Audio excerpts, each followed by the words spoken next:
السلام علیکم دوستو، یقیناً آپ کو معلوم ہوگا کہ اسلام میں سب سے اہم عبادت کون سی ہے، اور وہ ہے نماز۔ نماز وہ واحد عبادت ہے جو زمین پر نہیں بلکہ آسمان پر فرض کی گئی۔ در حقیقت انسان اللہ تبارک و تعالیٰ کی سب سے پسندیدہ مخلوق ہے،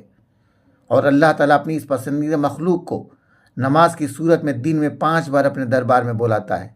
کیونکہ نماز صرف عبادت ہی نہیں بلکہ اللہ تبارک و تعالیٰ سے ملاقات کا ایک ذریعہ بھی ہے۔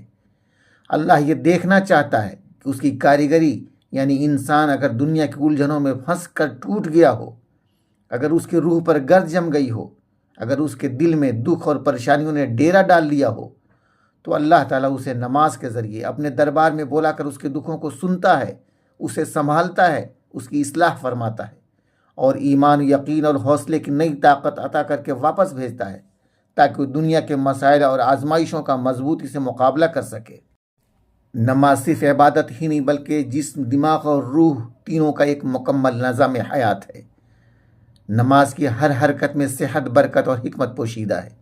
بڑے بڑے فلسفی اور مغربی غیر مسلم ڈاکٹرز بھی اس بات کو تسلیم کرتے ہیں کہ نماز صرف عبادت ہی نہیں بلکہ ایک بہترین فل پیکیج ورزش بھی ہے۔ نماز جہاں بیرونی اعضاء کی خوشنمائی اور خوبصورتی کا ذریعہ ہے، وہیں اندرونی اعضاء مثلاً دل، گردے، جگر، پھیپھڑے، آنتیں، معدہ، ریڑھ کی ہڈی، گردن، سینہ اور دماغ کو بے شمار بیماریوں سے محفوظ رکھتی ہے۔ نماز نہ صرف اللہ تبارک و تعالیٰ کی خوشنودی کا ذریعہ ہے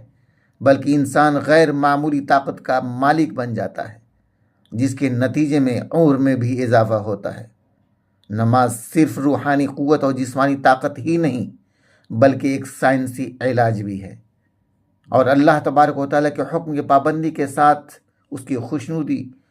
حاصل کرنے کا بہترین ذریعہ بھی۔